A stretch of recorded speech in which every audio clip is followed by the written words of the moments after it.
Ainsi est ouverte la plénière d'aujourd'hui pour un nouveau numéro de la libre opinion. Je n'ai enlevé que la cravate, mais les styles restent le même, le noir et blanc. Bienvenue à vous tous, mesdames, messieurs. Merci de votre sympathique attention. Vous êtes partout. Merci beaucoup de tous vos voeux. Je regardais à la première interaction les photos qui me sont parvenues. Je vais saluer une très grande auditrice et téléspectatrice, je voulais dire, de SML et puis de la libre opinion depuis Lemba qui m'a envoyé un numéro. Rocker. Alors, mon ami, c'est son fils maintenant qui est habitué à la libre opinion, qui apprend les tactiques. On va un peu l'envoyer à l'IFASIC pour apprendre ce que c'est le journalisme et puis elle viendra pratiquer ça ici. Bienvenue à vous tous. Merci, mesdames, messieurs. Le nouveau numéro ici, ça va être trop technique. Pas trop politique parce que le premier numéro était beaucoup plus politique mais technique aussi, mais ici c'est l'historicité, c'est le rappel des faits avec mon invité. Je voulais tantôt présenter et je vais représenter à nouveau. Bienvenue à vous tous pour ce nouveau numéro. Jeudi 29 mars 2023, nous voulons parler du profil d'abord pour être ministre de la Défense, mais aussi l'ensemble d'enjeux qui concourt à la sécurisation de l'espace congolais. C'est un fait. Le deuxième fait, nous allons revenir sur la fameuse initiative de la proposition de loi dite Tchani.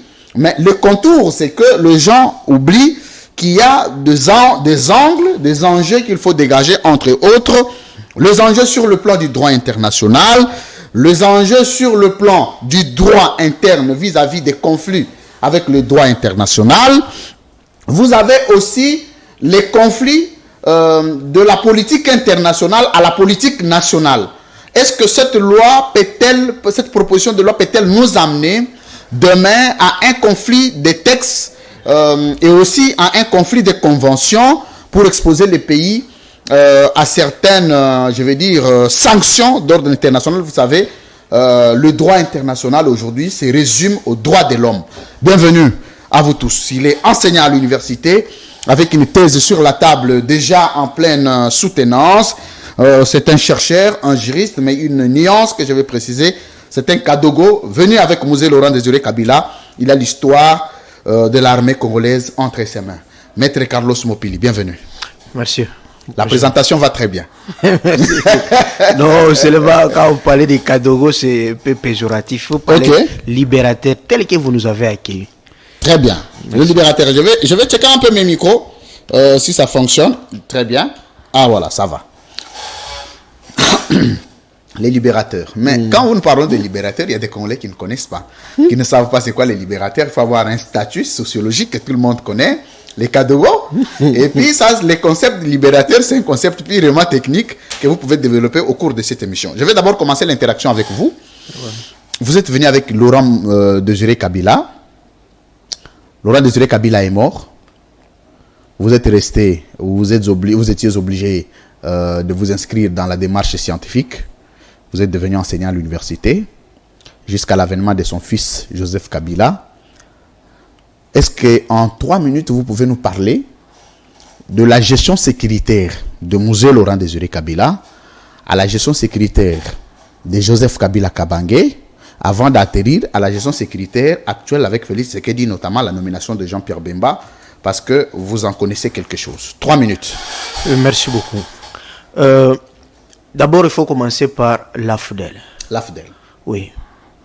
Mosé vient avec les alliés rwandais, ougandais, mais aussi avec les Angolais du côté de Kenge. Et il y avait aussi l'appui des Tanzaniens. Bon, tout cela, ils ont accompagné la guerre de libération. Parce qu'il y a des contre-vérités. C'est que sans Mosé Kabila, l'AFDEL ne pouvait même pas prendre Kisangani. Très bien. Parce qu'elle serait impopulaire. J'étais au stade, au premier meeting de Mosé Laurent Désiré Kabila à Bukavu, avant que Mosé puisse prononcer son discours. Pourquoi avoir choisi Bukavu? C'est une question qui m'a été posée par quelqu'un. Pourquoi c'était toujours l'espace oriental? dans d'abord les rébellions avec Moulélé, avec Gizenga, c'était l'espace oriental, avec Mouzé, la concentration, c'était l'espace oriental. C'était quoi les choix, les critères pour choisir cet espace-là? Ah non, c'était des bastions qui étaient déjà... il y avait déjà des bastions de mutinerie depuis l'invasion arabe. Très bien. Il y avait des tribus telles que les Balega, les Bembe, les Bashi, qui s'organisaient déjà en armée pour résister contre la traite négrière des Arabes. Et après, ils étaient organisés à un État. Vous vous souvenez, l'État Maniema, parce qu'on dit Congo Maniema, Congo Mani, c'est-à-dire c'est une histoire qui a été aussi occultée, parce qu'il y avait Tipo et Léopold D. Ils ont mis ensemble leurs accords pour créer ce qu'on appelle l'État indépendant du Congo et qui devrait être co-géré entre les deux parce que Léopold D avait le centre et l'ouest et il avait trouvé déjà un État bien organisé par Tipo. Mais après, il va faire le putsch contre Tipo et les dissidents, c'est-à-dire de l'armée de Tipo, étaient des gens de l'Est. D'où ces gens ils sont restés dans des forêts sous format déjà de résistance. Très bien. C'est ce qui fait que lorsque Moulélé, parce que Moulélé, qui était le ministre de l'éducation de Lumumba, ancien petit séminariste, tout ça, un civil, tous sous l'autorité de Christophe Gouigné, ils ont choisi la voie pacifique, c'est-à-dire l'opposition non violente de Lumumba. Très bien. Et ils étaient des exilés à Brazzaville, Congo-Brazzaville. À l'époque, Brazzaville, il y avait Massamba Deba, les socialistes. Parce qu'il faut savoir que les Congo, comme là, depuis Yalta, c'est un territoire protégé par les États-Unis. C'est un territoire protégé par les États-Unis. Donc, c'est vraiment un fief des États-Unis. Les États-Unis sont prêts à céder un État américain qui est de céder les Congo. Très bien. Selon Esnover et Esquince. Et alors, pour assassiner Lumumba, il y a eu des concessions. C'est-à-dire, on assassine Lumumba et on laisse les contours de la RDC entre les mains de l'idéologie communiste. C'est comme ça que vous allez voir après l'assassinat de Lumumba, il y a eu des coups d'État et tous les pays frontaliers étaient gérés par des pays socialistes, par des dirigeants socialistes. Et c'est comme ça que les Lumumbistes, comme ils étaient massacrés ici par les gouvernements de Kasavubu avec les gouvernements des commissaires généraux, ils vont fuir, ils vont traverser à Brazzaville. Très bien. Mais à Brazzaville, il y avait un chef de CNL, Conseil national de libération, Christophe Gouigné, ancien ministre de l'Intérieur de Lumumba. Mais en faisant beaucoup de bruit là-bas dans des radios, Moulélé va aller chez Nasser, c'est-à-dire en Égypte, et Nasser va l'envoyer en Chine. Il va aller voir Mao Tse-tung, et Mao Tse-tung qui va l'apprendre l'idéologie révolutionnaire. Et après une formation de 2 mois seulement, Pierre Moulélé va rentrer à Kouilou-Kwango. J'étais là, c'était le centre de Kimbinda, à l'époque des musées, à Kouilou-Kwango, ici à Bandundu, où il va commencer la guérilla avec 2 pistolets et il va mettre à débandade l'armée congolaise à l'époque. Ça, c'est l'histoire. Ça, c'est l'histoire. Mais au même moment, on va envoyer les jeunes Soumialo et les jeunes de Laurent Désiré Kabila, qui avaient déjà aussi des rudiments de la jeunesse Balubakat, qui était un mouvement qui semblait être un mouvement un peu de maï-maï là-bas. Et Mouzé vont aller à l'est. Ils arrivent à partir de Bujumbura, logés à l'hôtel Baguidas, ils vont traverser à Fizi, là où ils trouvent des bastions des révolutionnaires, lumumbistes. Et c'est comme ça que l'Est a commencé. C'est-à-dire, les gens parlent quoi que l'insécurité à l'Est, c'est une affaire des gens de l'Est, mais déjà là, vous comprenez que l'histoire montre que on a compris ça a commencé avec quelqu'un de Bandundu, Pierre Moulélé, Mouzé Chabien, et Katangui à l'époque, et non Chabien à l'époque, et ça a commencé. Mais, il faut reconnaître que jusqu'à 66, quand Che Guevara vient pour appuyer les maquisards Mouzé Laurent Désiré Kabila, avec le Cubain, plus de 200 Cubains, le ministre de l'Intérieur, c'était Etienne Tshisekedi Ouamoulouba. Très bien. À l'époque, Mouzé était maquisard. Donc, Mouzé a commencé l'opposition armée pendant que Tshisekedi était ministre de l'Intérieur de Mobutu. Très bien. Alors, je veux que nous puissions aller méthodiquement. J'ai beaucoup aimé, d'abord, je vais être sincère avec vous sur cette réponse parce qu'on se la pose assez sur le choix de l'espace oriental, de toutes les concentrations de poches résiduelles, de revendications de cette époque-là. Alors, je veux surtout, quand j'ai annoncé l'émission, la question que j'ai reçue, c'est plus la gestion de l'aspect sécuritaire de la RDC par Mouzé. Sans oublier que vous en avez été parmi ceux qui ont accompagné cette lutte. Comment Mouzé a fait pour maîtriser la sécurité de la République démocratique du Congo en passant par Kabila et aujourd'hui avec Félix Tshisekedi? Je veux vraiment que vous puissiez partager quelques notions stratégiques avec les Congolais pour comprendre qu'est-ce que Mouzé a fait pour maîtriser la sécurité, chose que Tshisekedi n'arrive pas. Non, c'était simple. Parce qu'à l'époque, lorsqu'on avançait, il n'y avait plus tous ces gens qui étaient de Maï Maï. C'était... D'abord, je vais vous rappeler que le premier maquis de Nord-Est, qui est le Moro-Enzori, c'est lui qui a ouvert ça, c'est Mouzé. C'était en 1977. Et là, maintenant, Mouzé a déjà fini ses études en Chine. C'est que presque tous ceux qui étaient des mouvements rebelles par-ci par-là, c'était des gens qui s'identifiaient derrière Mouzé, qui était le grand rebelle qui a commencé la lutte avant beaucoup de gens en Afrique. Alors, ça c'est un. Maintenant, Mouzé prend le pays. Lorsqu'il récupère le Congo entier, derrière lui, de l'autre côté, il n'y avait plus c'est-à-dire des milices ou les mouvements Maï Maï, parce que tous les groupes armés qui s'identifiaient dans lui, ils l'ont aidé pour progresser. Parce que quand on avançait avec les Maï Maï qui étaient avec nous. Il y avait les Maï Maï, il y avait les Kadogo et il y avait les alliés. Qu'il faut toujours insister que de l'autre côté, on avait l'armée rwandaise composée des tribus Tutsi. Mais du côté de Mobutu, il y avait aussi l'armée rwandaise composée des tribus Hutus, qui étaient 10 fois nombreux que même les Rwandais qui étaient dans le rang de la FDL. Très bien. Et même Tingi Tingi, avant de prendre Kisangani, le général Kaloum, il est encore vivant, il a coordonné ça avec le général Kabiriti, le général Hutu et Xefar. Donc ça, c'est une réalité. Très bien. Voilà ce que Mouzé avait fait, d'abord.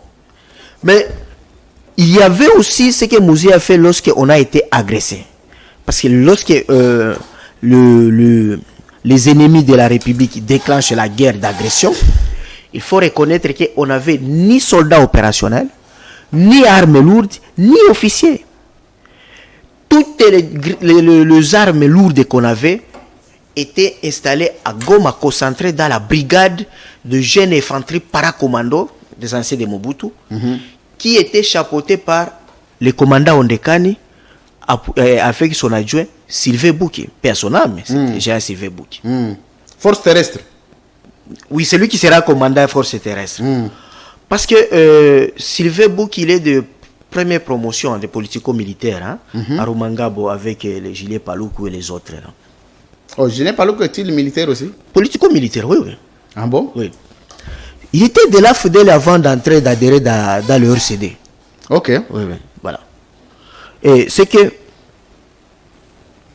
Ondekani, Mouzé avait confiance aux jeunes lieutenants parce qu'il avait peur aux officiers qui avaient des grades de généraux parce que ce sont des politiciens. Alors Ondekani lui a promis que non, nous on avait fait une expédition avec le général Maëlle. Si vous me donnez si vous me faites confiance et que les Rwandais osent, nous allons attaquer, nous allons entrer même jusqu'à Kigali. Et Mouzé était pour ça. Il dit non, s'ils osent, vous attaquez et puis quand vous allez occuper une partie du Rwanda, l'ONU va intervenir et nous allons nous réconcilier et chacun va rester chez lui. Et c'est comme ça qu'on va donner tous les moyens à cette brigade qui était commandée par Ondekane, ex-Eiffage, quelqu'un de l'Équateur. Très bien.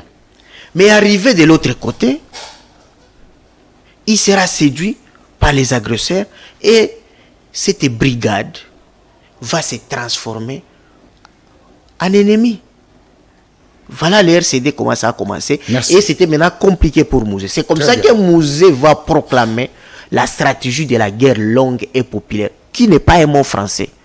Il faut étudier la guerre révolutionnaire en Chine pour comprendre ça. C'est-à-dire quoi? La guerre longue et populaire a 3 étapes. Première étape, D'abord, c'est la guerre des partisans.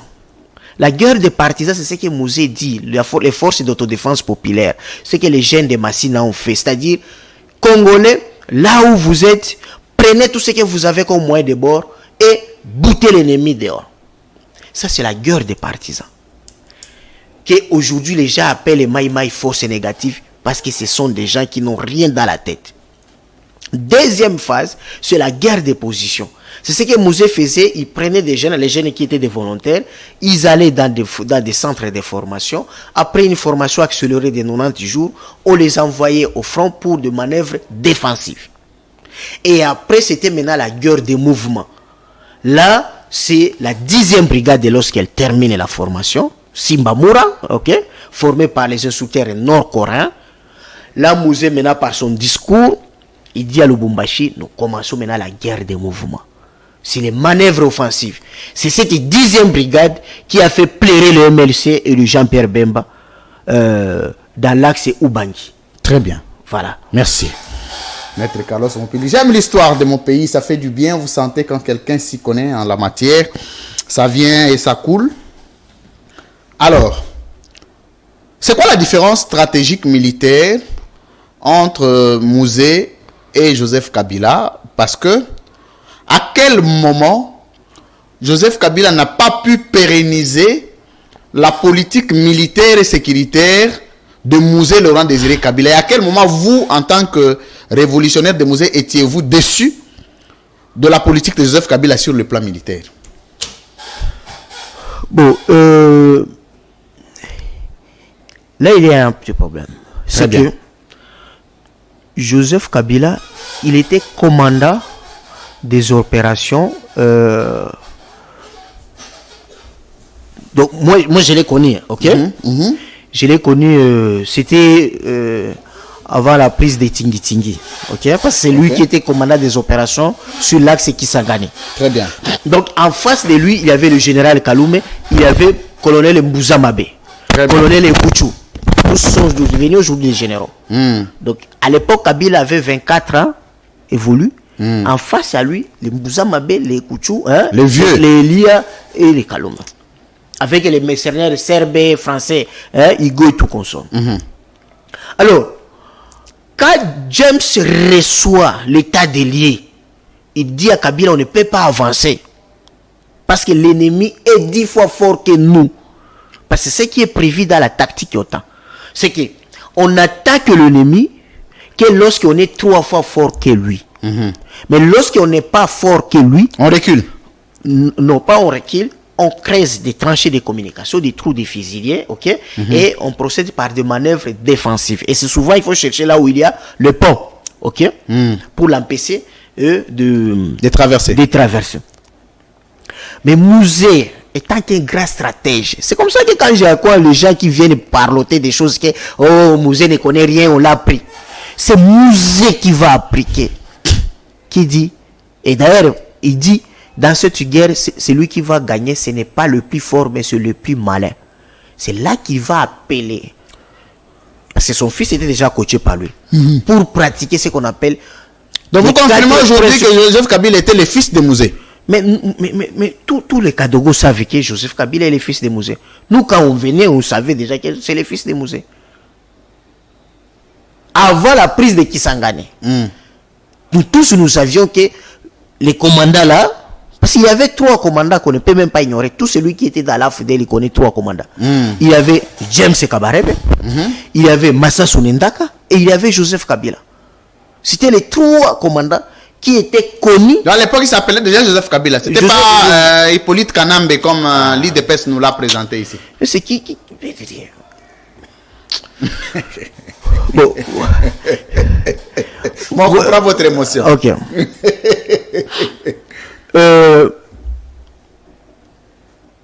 Joseph Kabila, il va pratiquer ce qu'on appelle la stratégie Anaconda, c'est-à-dire un long débordement, où ce qui a fait que l'ennemi est resté et les libérateurs étaient déjà avancés au niveau des... C'est comme ça que vous allez trouver les mercenaires français et serbes dans les arbres au niveau des 54 km. Et Kisangani va tomber. Donc, Mouzé va appliquer ce qu'on appelle les 4 principes fondamentaux de la tactique de guerre là. Et Mouzé étant un grand rebelle, c'est ce qui a prouvé que, étant un grand rebelle, il a commandé la rébellion de la FDL, il a pris Kinshasa. Après combien? Moins de 9 mois. Mais étant aussi grand rebelle, je vous montre que lorsqu'on a été agressé en 1998, le 2 août, tout ce qu'on avait comme force était à Goma avec le commandant Ndekane et Sylvain Bouki. Et on est resté avec rien ici. Mais lui étant qu'un ancien grand rebelle, il a procédé par la stratégie que je vous parle de, stratégie de la guerre longue et populaire. Que je viens de vous démontrer qu'un officier d'OTAN ne peut pas comprendre ça. Alors, Mouzé a résisté. Maintenant, vous dites, quelle est la différence entre Joseph Kabila et son... À quel moment étiez-vous déçu? Parce que connaissant, vous avez présenté Mouzé ici comme les grands maquisards, les grands stratèges, les grands rebelles. Celui qui a maîtrisé les ABC de la sécurité de la RDC. Mais il meurt. Joseph Kabila vient. À quel moment avez-vous senti que Joseph Kabila n'était plus dans la ligne des Mouzé? Donc, sur le plan sécuritaire, il y a eu quand même de petites choses. Okay. Première chose d'abord qui a poussé que nous puissions quitter, nous les extrémistes, c'est l'accord de Sun City. Accord de Sun City. Parce que les gens accusent Mouzé Kabila. Les Rwandais qui sont venus avec nous dans la FDL, ils ont été chassés par Mouzé. Et leur chef James Kabarebe. Et ils sont rentrés même avec tous les Banyamuleng. Tous ils sont rentrés. Je vous dis, moi j'étais avec Laurent. D'ailleurs, je ne savais même pas que Kunda est son nom. Je connaissais qu'il est Laurent, à Kisangani. On mangeait avec lui. Avec son frère Fé Abdou. Mais tous sont rentrés. Mais c'est l'accord de Sun City qui va ramener les gens que nous appelons les Rwandais dans l'armée. Mais nous, maintenant, les extrémistes, on n'était pas contre Kabila, mais contre l'accord de Sun City. Pourquoi? Pour Mouzé, voici ce qu'il avait comme présentation. Il nous dit, l'agresseur, c'est les voisins. Il entre, il occupe une chambre. Et il demande à ce que nous puissions nous organiser, c'est-à-dire nous puissions avoir un accord, dormir avec ma femme 2 jours et moi 4 jours. Nous devons nous attendre pour co-gérer la gestion de la maison. Et moi j'ai dit non, avant toute négociation, vous devez d'abord sortir de ma maison. Ça c'est ce que Mouzé nous apprenait. Et il nous disait, nous devons toujours continuer à lutter. Et c'est par l'arme, par la Kalachnikov, que nous allons libérer notre pays. C'est pour ça qu'à l'époque, moi j'avais déjà quitté la force terrestre. J'étais maintenant à la force aérienne, où j'étais déjà pilote de guerre. J'étais officier pilote, élève pilote de guerre. Vous étiez pilote de guerre? Évidemment. Et je vais vous révéler une chose. Donc, je vais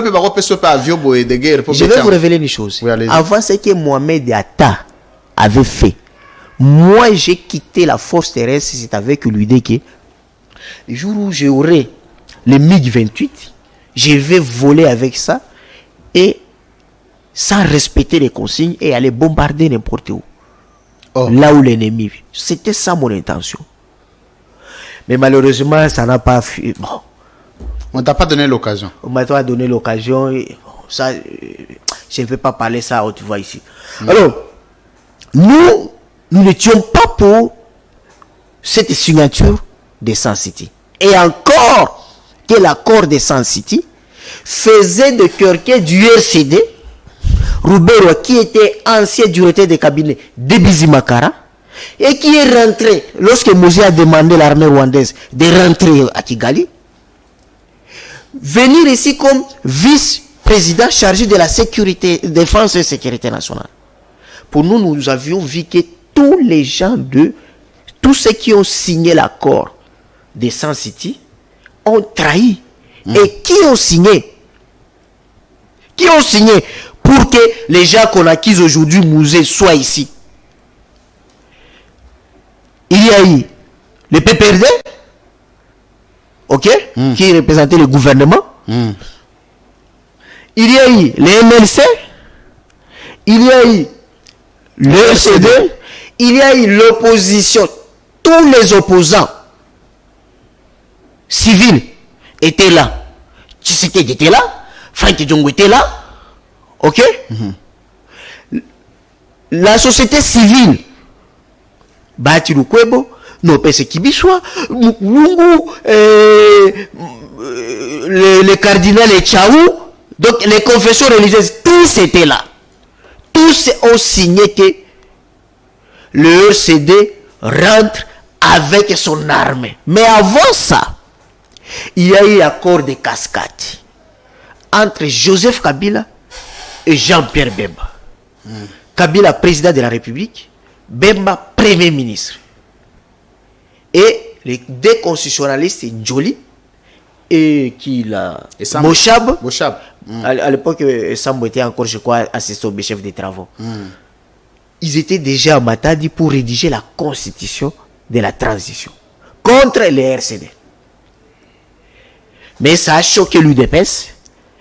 Et le président de l'UDPS à l'époque, Etienne Tshisekedi, va envoyer Moubaki pour faire 2 ans au Rwanda avec d'autres cadres de l'UDPS afin de convaincre le Rwanda ou le RCD de revenir sur la table des négociations. C'est ce qu'on appelle ASD, Alliance de sauvegarde des dialogues. Donc, les Rwandais ou les Tutsis qui nous ont accompagnés pendant la guerre, ce ne sont pas les mêmes Tutsis que vous voyez aujourd'hui. Il y a les Tutsis qui nous ont envoyés, la génération là, de Laura, tout consort qui nous ont accompagnés. Après, il y aura d'autres Tutsis qui ont été formés sous les CNDP, avec les accords qui ont été signés du 23 mars 2009. Après, il y aura encore d'autres Tutsis recrutés, formés sous M23, et tous ils ont intégré l'armée. Tous ces Tutsis-là n'ont pas pris part dans la guerre de la Fondelle. Ça vous a déçu? Moi, ça m'a déçu. Nous étions révoltés, nous avions dit nous ne pouvons pas rendre des honneurs. Mais est-ce que vous n'êtes pas allé voir Joseph Kabila, en tant que chef de l'État à l'époque, lui dire que nous ne sommes pas d'accord par le fait qu'à un certain moment, nous sentons que vous vous écartez de la ligne de votre père? Est-ce que ça vous est arrivé d'aller le voir? Non, et même si nous lui reprochions, mais après nous lui aurions donné raison. Parce qu'il fallait faire ça. Oh, ça valait la peine? Ça valait la peine. Parce que souvent, c'est que nous avons compris après que le président Joseph Kabila avait une longueur d'avance par rapport à nous. Parce que j'ai dit, nous étions des extrémistes. Ok? Mais à l'époque, il y avait une majorité populaire qui voulait à ce que les gens signent cet accord. Et je vous dis, lui ne pouvait rien faire parce qu'il était seul contre tous. Je vous dis, l'opposition, société civile, tous à l'époque ont accepté à ce que le RCD, le MLC, chacun présente la liste de ses militaires, de ses officiers. Très bien. Et Kabila n'était que là pour signer. Merci. C'est lui qui a fait, par exemple, de tous les généraux là, qu'on appelle aujourd'hui Rwandais. C'était la liste qui venait du RCD. Merci. Et Kabila ne pouvait être là que pour signer. Merci, maître Alors, Carlos Mopili. Kabila est au pouvoir. Il y aura maintenant la deuxième phase, c'est-à-dire créer une armée. Parce que Kabila n'avait pas trouvé, Mouzé n'avait pas laissé une armée opérationnelle. Ça, il faut le dire. Merci. Maître Carlos Mopili, je veux qu'on avance. Oui. Alors, très bien, pour cette première partie de la liaison des idées, des stratégies militaires de Musée à Joseph Kabila. Alors, on arrive, après Joseph Kabila, on a Félix Tshisekedi. À quel niveau ou quelle différence y a-t-il entre la gestion militaire, l'organisation sécuritaire de l'État sous Musée Joseph Kabila et sous Félix Tshisekedi? Parce qu'ici, on remarque que l'insécurité bat son plein. Qu'est-ce que Tshisekedi ne fait pas qu'il aurait pu faire, c'est comme ça que je voulais le dire, pour calmer, si pas terminer, mais calmer, maîtriser la situation sécuritaire de la RDC qui semble le dépasser? Bon, la différence c'est que, ou la déception sous le président Tshisekedi, c'est qu'au début, il a fait la rupture. Alors que lorsqu'on vient diriger un État, il y a les principes de continuité. Très bien. Ça, c'est très profond. Oui.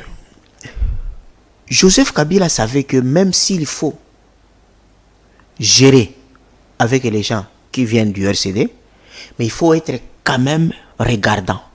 Il faut voir qui s'est transformé en patriote ou qui il faut encore suspecter. Je vais vous donner l'exemple. Les gens disent que non, avec les brassages, mixages, c'est ce qui est à la base de tout ce qui se passe. Encore des fainéants qui ne comprennent rien. Les bourriques sur le plan sécuritaire. Joseph Kabila, lui, il observe que nous voulons trop la bière, parfois nous sommes trop distraits. Si on prenait cette brigade intégrée, on l'amenait ça ici à Kankokolo. Ok? Prenons une brigade avec 2000 Rwandais. Hein? On appelle ça, considérons ça comme des Rwandais. Ici, au Kankokolo. Avec 2000 Congolais. Ils sont 4000. On l'amène ici au Kankokolo. On aurait la sécurité? Non. C'est ça le grand problème.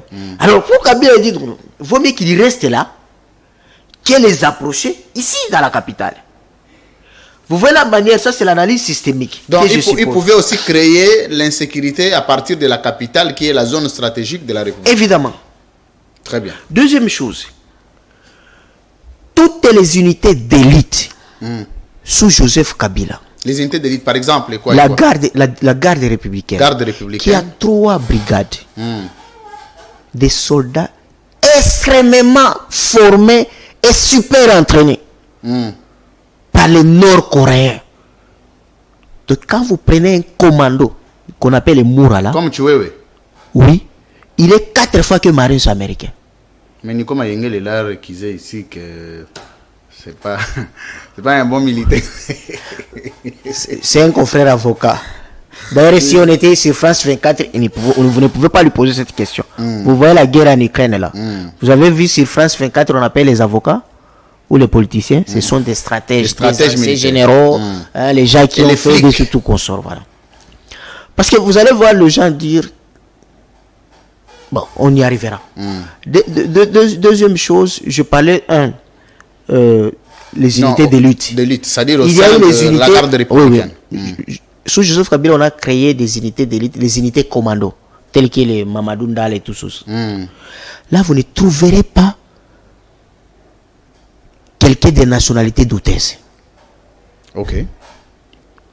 Les unités commando. Et c'est toujours ces unités-là qui étaient bien armées, ok, bien équipées. Ça, c'était la stratégie de Joseph Kabila. C'est-à-dire, vous créez vos brigades d'intégrer, de brassage, oui, mais ce sont des brigades qui sont là, peut-être avec une juste pour exécuter, mais pas dans la chaîne de commandement. Voilà, avec une tenue là, parfois, hein, une tenue usée, avec un armement là, mais pas d'armement d'appui. Et vous voyez même jusqu'à présent, ceux qui conduisent des chars à Goma, c'est toujours la garde républicaine. Donc c'était resté une culture. Ça, c'est Joseph Kabila. Maintenant, lorsque le président prend le pouvoir, l'actuel président Félix Tshisekedi Tshilombo, oui, lui croit qu'il fait la même erreur que Kasavubu a faite. Kassavou, vous croyez que lui, il est stratège et que Lumumba, c'est quelqu'un qui il est motif? Lui, il saura gérer les Belges. Lui, il saura gérer Mobutu. Et que Lumumba était incapable de gérer Mobutu, lui, il gérera parce qu'il a fait la philosophie. Et c'est comme ça, Tshisekedi croyait qu'il va gérer Kagame. Et malheureusement entouré par des professeurs qui ne maîtrisent rien, des civils. Les Mbata. Non, des professeurs en relations internationales qui lui ont présenté l'idée de France-Allemagne, qu'ils étaient en conflit, ok? Or, ce sont des choses que quand on est civil, on ne peut pas apprendre ça. Parce qu'un civil, il se limite à lire Kissinger. Il y a au niveau théorique.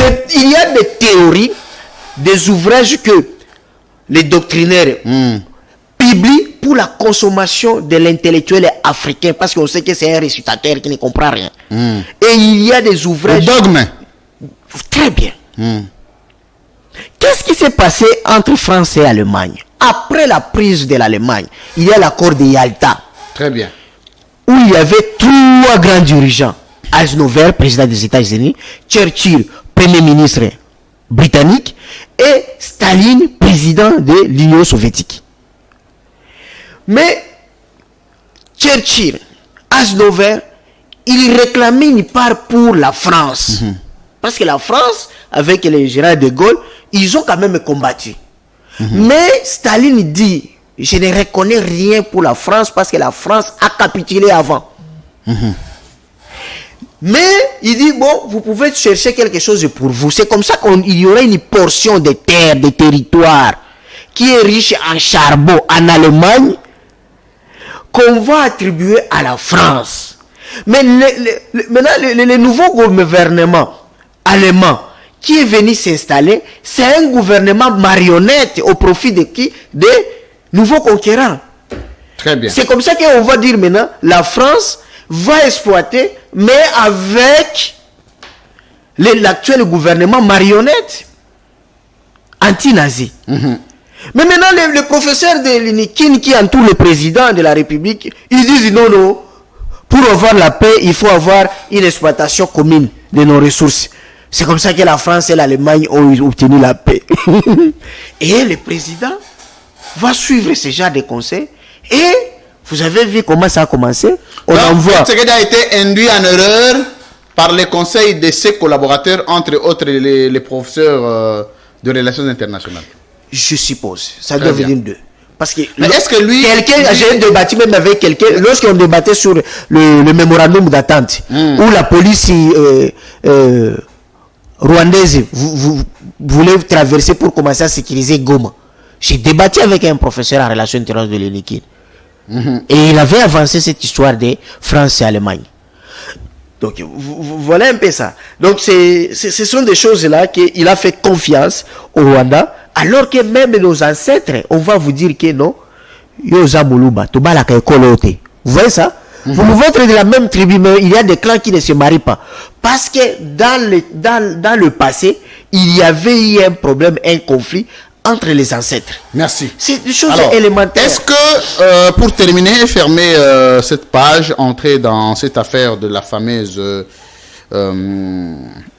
avant-proposition de loi, Maître Carlos Mopili, je vous laisse avancer. Mais aussi, une autre erreur, c'est de laisser que l'ingérence de l'ancien ministre des colonies qu'on avait ici dans notre pays, l'ambassadeur américain Amer, qui lui se permettait d'entrer en contact avec tous les généraux, à proposer les généraux qu'il faut écarter et qui on pouvait intégrer dans l'armée, qui on pouvait donner des promotions. Ça, c'est toute une erreur. Autre erreur, c'est que le président a commencé à distribuer des grades à qui il voulait, comme si c'était des choses... Conformément au nom qu'il trouvait sur la table. Pendant qu'on tue à Ituri, 40 Congolais, le général de brigade qui est là, on le bombarde encore une autre étoile, il devient général-major. Vous voyez ça? Ça ne se fait pas. Sans suivre la procédure normale en matière. La procédure normale et même la culture que Mouzé avait installée, culture des sanctions, c'est-à-dire les œuvres sur terrain, vont vous donner à ce que vous puissiez avoir la promotion en grade. On ne distribue pas des grades comme ça. Parce que quand vous faites tout le monde de général, maintenant 3 étoiles, il a encore besoin de faire quoi pour... Il devient comme un chef coutumier. Mais c'est ça le problème. Merci. Maître Carlos Mopili pour ces révélations. C'est très, très enrichissante. Je parle des révélations. Il faut que chaque Congolais tire conclusion en sa manière. Ils sont nombreux, vous êtes nombreux à suivre ces grands magazines, La Libre Opinion. Les gens m'écrivent encore, Rocker, merci beaucoup. Alain Balaba, il y a beaucoup de fans de La Libre Opinion, ceux qui sont à Matete, à Njili, à Kisensu, à Mongafula, à Kinshasa, à Lubumbashi, les amis de Katanga, les amis de Lubumbashi, tous les amis de Kikwit. Vous êtes nombreux. Merci beaucoup les amis de Goma, de Bukavu, de Bassankousou, de Wembonyama. On vous aime beaucoup. Alors, Maître Carlos Mopili. Oui. Il y a quelqu'un qui m'a fait rire ici, qui m'a dit, Libanga, ce bataillon, on a comme on a Libre Opinion et les album à Bozi Boziana. Il m'a fait rire. Les Congolais sont mystérieux. Alors, je veux que nous puissions maintenant entrer sur ce qui reste à Félix Tshisekedi de terminer la guerre, enfin, cette agression de l'Est. Qu'est-ce qui lui reste à faire en oubliant tout ce qu'il a consommé comme erreur du passé? Ce qui lui reste comme la seule chance, comme seule alternative, comme seule issue de régler la question de l'Est. Qu'est-ce qui lui reste? Je crois que le président actuel n'avait plus encore une tâche lourde. Ok. Parce que c'était un héritier. C'était un héritier? Oui. Oh. Je vous dis, Joseph Kabila n'a pas hérité d'une armée. Nous étions des combattants. Ok? Une bande de combattants. Parce que pour former un soldat opérationnel, il faut 9 mois. Très bien. Alors, lui, quand même, il trouve toute une armée et qui est classée 8e d'Afrique. Avec un arsenal d'armement. Avec beaucoup d'unités de lutte. Ce qui lui restait à faire, c'est d'améliorer les conditions sociales des militaires. Très bien. C'est ce qu'on entendait de lui. C'est que si Kabila a payé $100, parce que les $100 d'aujourd'hui n'est plus les $100 de temps de Mouzin, sur le plan de valeur sur le marché, lui, il pouvait payer 500 000 francs congolais à un soldat. Construire des casernes pour les militaires et les policiers. Parce qu'on en a besoin. Imaginez-vous de Bukavu, quand vous quittez la caserne de Ruberizi, qui est à la frontière, vous arrivez jusqu'à une autre caserne, c'est à Kisangani. Mais c'est combien de kilomètres? Plus de 300 kilomètres, il n'y a aucune caserne. De Mbandaka jusqu'à Kinshasa, il n'y a pas un camp militaire. Vous voyez ça? Donc, ce sont des choses qu'on pouvait construire et payer seulement. Est-ce qu'il lui reste encore la chance de terminer cette guerre en 5 mois? Cette guerre de l'Est peut finir dans 1 mois. Dans 1 mois? Ce n'est pas Vous êtes sûr? Je connais l'armée rwandaise comme allié, comme ennemi. Monsieur le recteur, je vais vous faire réfléchir. Allez-y, on va y aller. Ça me donne de chair de poule. Vous allez voir un bataillon reculer sous la belle des reprises stratégiques. Et la MONUSCO dit non, c'est parce qu'ils ont un armement sophistiqué. Et le gouvernement dit non, nous sommes sous l'embargo. Mais 12 maï avec 2 armes et 2 bâtons arrivent et mettent à débandade les M23. Les troupes des M23. Attendez, vous m'avez révélé une chose. Tout à l'heure, je vais tweeter cette affaire. Je vais dire, c'est très profond. C'est très, très, très profond. Toute une armée loyaliste régulière est en difficulté, fait des replis stratégiques, mais 12 maï avec des armes peuvent mettre en débandade les M23. Donc les complices sont dans l'armée. C'est très profond. je vous dis, nous quand on venait avec la FDL, vous savez ce qu'elle disait, parce que moi j'étais souvent en équipe d'avance. J'avais précédé même l'armée de libération. J'étais à Kisangani avant même l'armée de libération arrive. Très bien. Vous savez ce que disaient les ex-phases quand ils fouillaient? C'est quoi? Afudele wana bazana mundu kimoko oyo ba américain ba pesi ba obengango kibinda nkoi. Travailler la psychologie. Il disait aussi que l'Afudele a un appui des Américains. Alors qu'on n'avait rien. Très bien. Et quand Kisangani tombe, les ex-phases changent le langage pour couvrir leur honte. Et qui se disaient des paracommandos bien formés, ils disent Tobo Tolemba Ikambobutu, Totike la Kie Kaka, Totike li Bango Kaka. Yo kasi ba petio présent ba ba benga na biso. Vous voyez? Et c'est la même chose. Mais c'est des petits, hein? Comme on le disait, c'est vraiment des petits. C'est la même chose. Les gens qui parlent au M23, bazana ba arme, bazana ba arme. Les jours où les M23 peuvent prendre les gommes, ils n'ont qu'un blindé, ils n'ont qu'un avion de chasse, ils n'ont qu'un char de combat. Juste la psychologie. Non, nous ne voulons pas accomplir notre devoir. Je vous fais une réflexion. Les Koulouna ont l'appui rwandais? Non. Les Koulouna de Kinshasa? Non, non. Ils ont l'appui des Américains? Non. Les embouteillages de Kinshasa ont les appuis des Britanniques? Non. Mais vous pouvez vous imaginer que le président, pour recevoir ses invités de marque, Macron arrive, que fait le président de la République? Il déploie sa sécurité, sa garde républicaine, pour aller réguler la circulation. Deux choses. Le président, il fait la promotion de la culture d'impunité. Ah bon? Mais comment? Vous êtes président de la République, vous allez déployer la garde républicaine pour faire les travaux de roulage? Alors qu'il y a un général de la police qui peut réguler les routes. Vous allez faire quoi? Vous allez dire au votre ministre de l'Intérieur, messieurs, si encore je trouve de l'embouteillage, je vais vous sanctionner. Je vais vous sanctionner. Et le ministre de l'Intérieur va dire, les messages. Évidemment, sous format de l'escalier. Très bien. Avez-vous déjà vu un commandant sous SIAT être sanctionné parce que les Koulouna ont opéré à 10 mètres de son poste?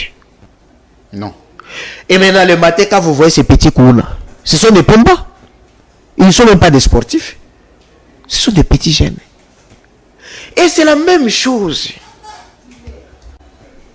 C'est la même chose. Merci. Les électeurs. Merci beaucoup. Nous sommes en train d'aller on peut finir cette guerre-là de l'Est. Merci. Dans un mois, c'est trop. Merci beaucoup. On finit cette émission. Il y a des très grandes révélations. Je pense que la semaine prochaine, je vais vous reprendre encore. On va continuer. On va faire une sorte. Je suis même prêt à titrer ça des émissions à caractère international pour essayer de voir comment nous allons continuer à approfondir des réflexions dessus. Alors, le dernier terme de notre thématique, c'est cette affaire de la fameuse loi Tiani. Alors, d'abord, Bemba, c'est très important. C'est super. Quels sont les critères mis en place par Félix Tshisekedi pour nommer Jean-Pierre Bemba et comment analysez-vous sur le plan stratégique son profil pour être ministre de la Défense? Bon, vous savez, dans notre pays, il n'y a pas une culture vraiment de profil pour tel portefeuille. Je crois au début, Mobutu commençait à le faire, mais après, non, il n'y en a pas. On a vu des pharmaciens être nommés des ministres de la Défense, même sous Joseph Kabila, ok? Jean-Pierre Bemba, lui qui a fait Institut supérieur des hautes études commerciales, c'est l'équivalent de l'IEC, non? IEC Gombe. Bon, il était chef rebelle, c'est comme Arthur Zedingoma, c'est comme Roger Lumbala, c'est comme Pasteur Runiga, ok? Il n'a jamais été un commandant militaire. Ce que... ce n'est pas d'abord sur le... Ce n'est pas d'être un ancien chef rebelle qui peut faire de lui un bon stratège. Mais par rapport aux autres civils, il a quand même une notion du fait qu'il a organisé quelque chose. Mais aussi, j'entends beaucoup dire Bemba, après Bemba, c'est les ex-EFAS. Mais les ex-EFAS, nous les avons. Ceux qui dirigent les états de siège, ce sont les ex-EFAS. Anciens du MLC de Jean-Pierre Bemba. Anciens du RCD du MLC, du RCD. Donc, s'il faut dire que Yebi, rébellion, mais ceux qui dirigent l'état de siège avec des chars de combat, ce sont des anciens ex-EFAS et des anciens rebelles aussi. Merci. 2. Rapidement. Son Mobutu nous a aussi beaucoup menti. Comment? Lui, France, j'arrive en Russie. Vous savez, le parachute, on disait au parachute, parachutiste. Paracommando CETA. Mais c'est un sport de lycéennes, des collégiens. Cette histoire de Kotako, vous montez des rochers. Mais c'est un sport comme tennis en Russie. Mais nous, on a fait ça comme quelque chose de mythe. Donc ce n'est pas ça la raison.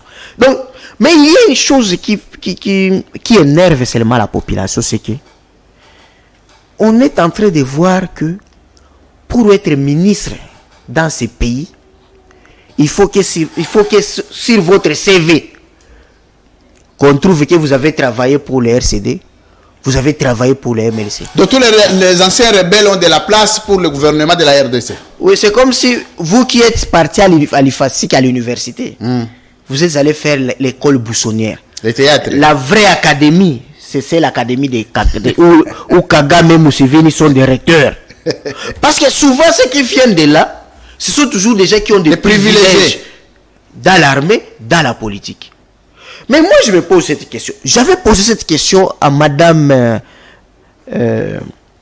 Fatou Bensouda. Quand j'ai dirigé la délégation de la société civile, voir la procureure de la CPI. Je lui ai demandé ceci.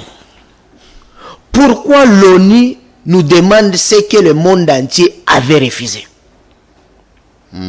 En France, après la Seconde Guerre mondiale, tous les pro-nazis, tous ceux qui ont travaillé pour Hitler, à commencer par le président, le général Pétain, oui. Ils ont été exécutés, pas emprisonnés, exécutés. Ici, au Rwanda, vous avez déjà vu Kagame nommer les anciens, les proches des présidents Biarimana? Non. Ici en Angola, vous avez déjà vu les présidents angolais nommer les proches de Savimbi comme des privilégiés? Comme des adversaires, non? À vie. Mais pourquoi seulement au Congo, ceux qui viennent du RCD, du MLC, sont les chouchous? Ce sont eux qui sont... Mais est-ce que les RCD n'étaient pas à l'époque en contact avec l'IDPS? C'est ça aussi la question. Il se peut que c'était vraiment pas des adversaires, c'était des anciens alliés.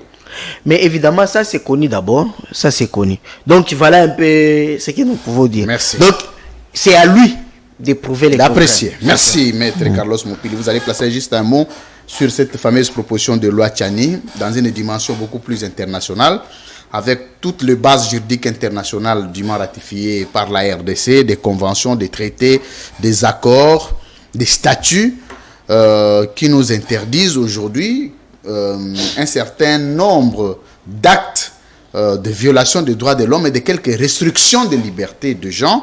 Mais ici, on sent qu'il y a une loi qui viendra pour mettre non seulement l'État congolais en difficulté, mais le peuple congolais considéré comme ségrégationniste et aussi raciste, chose que nous ne sommes pas.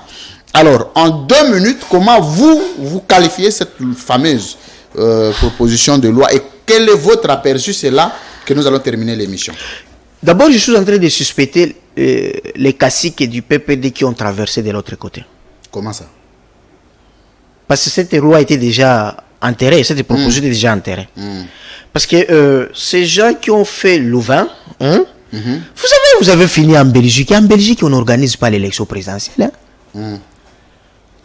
Un Belge n'a jamais vu une élection présidentielle. Alors, parce que c'est des méthodes qu'on a appliquées en 2018 et qui n'ont rien donné pour Chadari. Exclure les gens, ok? Alors qu'un bon politologue, il sait que pour se faire élire. Félix, il a encore le temps. En 5 mois qui restent. Louis France, on a connu un premier ministre ici, Moïse Tchombe. 3 mois, il a mis fin à la rébellion 64 et il a payé les arriérés. Alors que Adoula, syndicaliste, était incapable. Très bien. L'ONU nous est venu même en aide. Très bien. Donc 3 mois, c'est beaucoup. Moïse Kabila, lorsqu'il prenait, il a pris Kinshasa. 2 semaines, il est pris. On baissait. Et la discipline a été, restaurée. Donc, la première chose. Deuxième chose, c'est que d'abord, ce sont des bourris qui appellent ça loi Tchani. Ça ne peut pas être une loi Tchani. Il faut appeler ça la proposition, peut-être, de loi Singi Pouloulou. Pas celui honorable. Bon, Tchani pouvait faire un draft là. Nous tous, nous le faisons chaque jour. Vous le faites vous faites des drafts pour la révision de la loi sur la presse, non? Alors, mais les gens parlent, même lui-même, Tchani, il ne comprend pas qu'est-ce qu'on attend par la nationalité. Très bien. Est-ce qu'il a déjà lu notre loi? La nationalité, par définition, c'est les liens juridiques, politiques et sociologiques entre une personne, un individu et son État. 2. La seule preuve, selon la loi, pour être congolais, c'est le certificat de nationalité. Ce n'est pas la carte d'électeur. Chose que Noël Tchani n'a pas. Peut-être qu'il n'en a pas. Et celui qui l'attaque, il a ça. 2.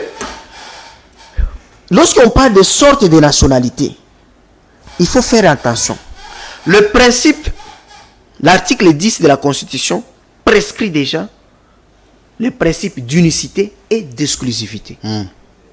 Mais, tout en reconnaissant l'historique que nous sommes un rassemblement des empires, des royaumes et des clans.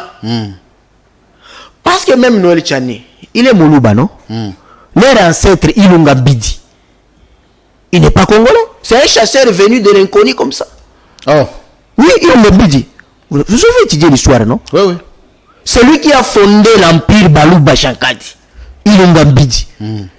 C'est un chasseur venu de l'inconnu. Tantôt on dit qu'il est venu des Tanzanie, c'est de l'Éthiopie, on ne sait même pas. Donc si cette loi existait à l'époque, Noël Tchani faisait ce qu'il n'aurait pas ses grands-pères là. Mais c'est un monsieur qu'on a ramassé, Mario, et il a commencé à faire, et il a créé son empire. Mais rapidement terminé par là. Alors, pour dire quoi? C'est que nous devons faire très attention. Vous avez parlé sur le plan international. D'abord, sur le plan national, la loi est claire. C'est que un Congolais d'origine peut l'être par filiation. Filiation, c'est-à-dire par les sangs de 2 parents ou un de parents. Pourquoi? On ne peut pas kassaïniser la Constitution. Kassaïniser la Constitution. C'est-à-dire imposer la coutume kassaïenne dans la Constitution. Parce que dans le pays, il y a les Karunda, il y a les Né-Congo, dont la filiation est matrimoniale. Ce n'est pas parce que moi, Tchani, je suis Moulouba, je dois imposer ma culture. Ma filiation est patriarcale. Non, légaliser la mentalité kassaïenne. Ça ne peut pas se faire. Très bien. Deuxième chose, c'est la nationalité d'origine par présomption de la loi. C'est-à-dire, tout nouveau-né dont ses parents sont congolais est considéré comme congolais. Et troisièmement, c'est par appartenance. Le fait d'appartenir à un groupe ethnique ou à une nationalité. Faites de vous un Congolais. Un Congolais. Donc, mais le plus important, c'est la jurisprudence de la Cour internationale de justice. Terminé par là. Parce que je ne peux pas parler trop. Il y avait un éminent juriste qui a parlé beaucoup là. Maître Nyekoma Lengele. Évidemment. Là, je l'ai aimé. L'homme de Tchangou, lui, il a quadrillé Tchangou. Il parle de la loi Tchani, qui parle de la nationalité, mais qui ne parle pas de la guerre. Très bien. Il n'a pas fait. Alors, nous avons l'affaire Notbon. C'est la jurisprudence de la Cour internationale de justice qui évoque la notion de la nationalité par complaisance. Nationalité de complaisance. Et met l'accent sur les liens sociologiques entre un individu et un État. Et c'est là maintenant où, selon cette jurisprudence, on interroge Monsieur Tchani, vous avez travaillé à la Banque mondiale. Vous touchez combien? Oh, $2000. Mais au Congo, vous avez quoi? Qu'est-ce que vous avez fait pour votre... Vous avez même atteint une entreprise. Vous avez fait l'économie. Mais vous devez créer même une entreprise. Vous avez une boutique. Vous avez 3 motos et ça la kawewa. Bon, vous avez comme... Vous avez un ndako. Mais le monsieur là qu'on a... un hôtel. Mais le monsieur que vous doutez là, Katumbi. Mais il a fait ça. Son village est connu, c'est Kachobwe. Et il a modernisé son village. Mais vous autres là, vous avez eu des millions pour aller construire chez vous. Mais vous avez volé l'argent pour aller construire en Europe. C'est que la nationalité congolaise devient une nationalité de complaisance. Parce que les liens sociologiques entre vous qui volez l'argent pour construire au Kasaï, mais vous construisez ça en Belgique et en France, vous voyez que vous avez les liens, vos intérêts sociaux, c'est en Belgique et en France. Merci, Maître Carlos. Ça, c'est la jurisprudence de la Cour internationale de justice. Merci. C'est très profond. Merci d'avoir été les nôtres cet après-midi. Merci beaucoup.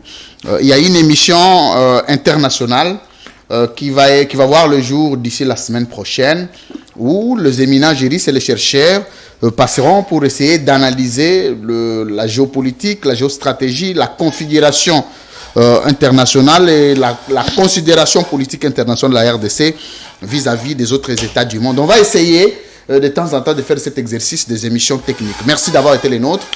Mot de la fin pour prendre Ticotac, on se sépare pour aujourd'hui. Je pense que vous êtes à l'aise avec les Ticotac. Je ne sais pas. Non, moi je crois que j'ai toujours dit au président, à tout celui qui sera président de la République. Déjà aujourd'hui, vous appartenez à quelle famille politique? Non, moi je suis de la société civile. Non, la société civile n'existe plus. Soit société civile, opposition, les société partis civile, politiques. pouvoir. Non, étant que politologue, vous connaissez qu'on n'a pas un parti politique. Très bien. Parce que l'article D de Bon, la loi, ça par, la loi portant statut des partis politiques. Oui, oui. Même au sens figuré, un regroupement des individus même au sens figuré des d'une choses. idéologie non, il n'y a politique. pas de problème. Prenons ça même au sens figuré des choses. Aujourd'hui, vous appartenez à quelle famille politique? Parce qu'il y a une société civile, elle, Georges Kapiamba, elle, l'autre qui est ici à comment on appelle, à Kasavubu, c'est qui le monsieur? Tchombela ou Tchombe, comment il s'appelle? Tchombela, Magui, qui la dame là? Kiala. Magui Kiala, elle est à l'opposition. Vous, il y a ceux qui sont au pouvoir. Donc, chaque pouvoir a sa société civile à elle, et chaque opposition a sa société. Non, là, il faut recadrer l'histoire très bien. Mais Kapi embêté votre collègue aujourd'hui à la présidence. Non, tout c'est. C'est pas si vous le considérez toujours mal. Non, tout est parti de l'histoire. En 1990, à la CNS, fait Pierre Lumbi, ils ont fait un deal avec Etienne Tshisekedi. Mobutu a multiplié les partis politiques satellites. Pierre Lumbi était un stratège. Il dit à Tshisekedi, moi je vais multiplier des associations. Merci. Et c'est comme ça que vous trouverez même Chibalanzenze. Il a participé à la CNS comme société civile. Même Franck Diongo. Bon, c'est pas là, j'aime pas dedans. Même Félix alors, aussi était à la... qu'est-ce qu'il va faire se faire? Oui. On a pris les acteurs de l'UDPS, leur donner des ONG, des thématiques électorales, des ONG des droits de l'homme, des ONG des femmes, des jeunesses. Pour créer un équilibre. Pour créer un équilibre. Et c'est là à continuer pour merci. La stratégie de prendre. Il y a beaucoup de choses à dire. Merci. Mais sous Joseph Kabila, on a piqué. Sous Joseph Kabila, par contre, ce n'était pas prendre la société, les politiciens, les porter la tenue de la société civile, mais lui prenait les gens de la société civile, les porter la tenue des partis politiques. C'est le cas du MCR. Je voudrais profiter pour rendre hommage à Sami Wechi, votre grand allié, qui a rendu l'âme. Malheureusement, au deuil, vous n'êtes pas venu. Non, j'étais là. Ah, vous y étiez. J'étais là. J'étais là. Moi, je suis allé le soir 2 fois et tout. Non, moi, j'étais là. C'était un grand ami. Et même le jour où les corps sortaient. C'était quoi les problèmes? Bon, c'est pas. Bon, les gens ne supportent. C'est peut-être l'intolérance. Bon. Jusque-là, bon, nous sommes des juristes, on ne peut pas attester la thèse d'empoisonnement. Mais on peut rester dans les spéculations. Mais c'est une rumeur parce que le fait, c'est-à-dire les symptômes de son cadavre. Présenter un tableau d'empoisonnement. C'est ça. Que Dieu accepte son âme auprès de lui. Ticotac, on se retrouve juste après. Régie.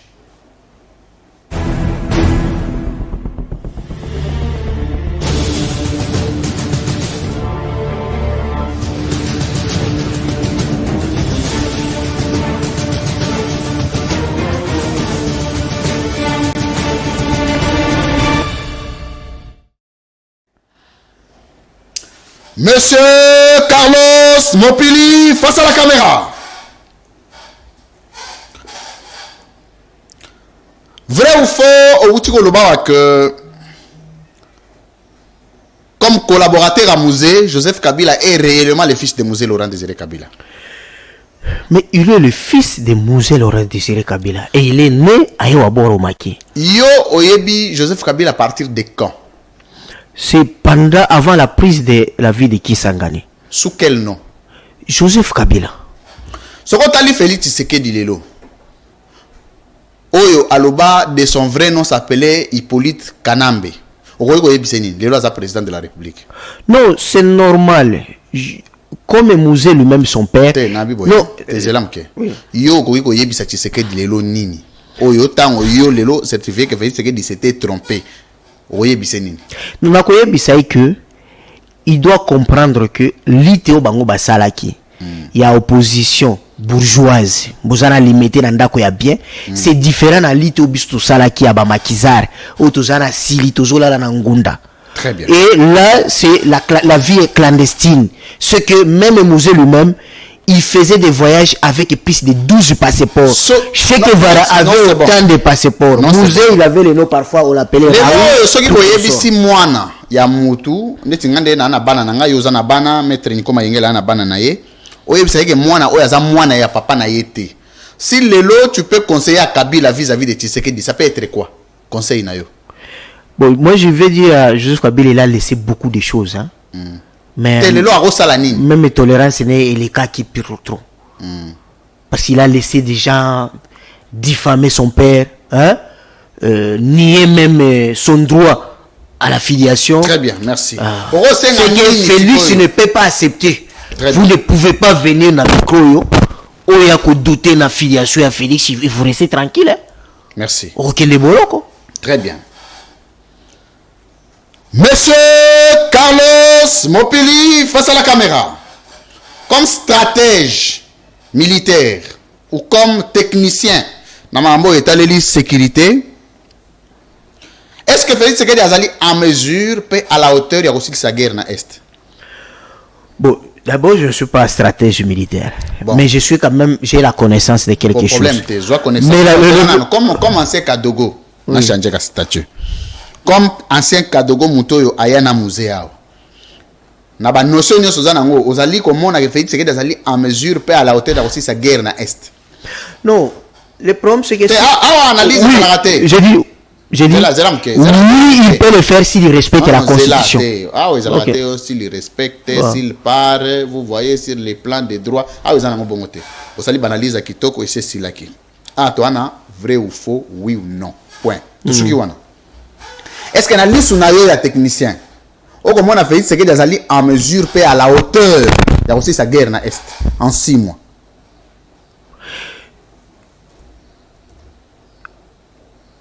Oui et non. Zéla.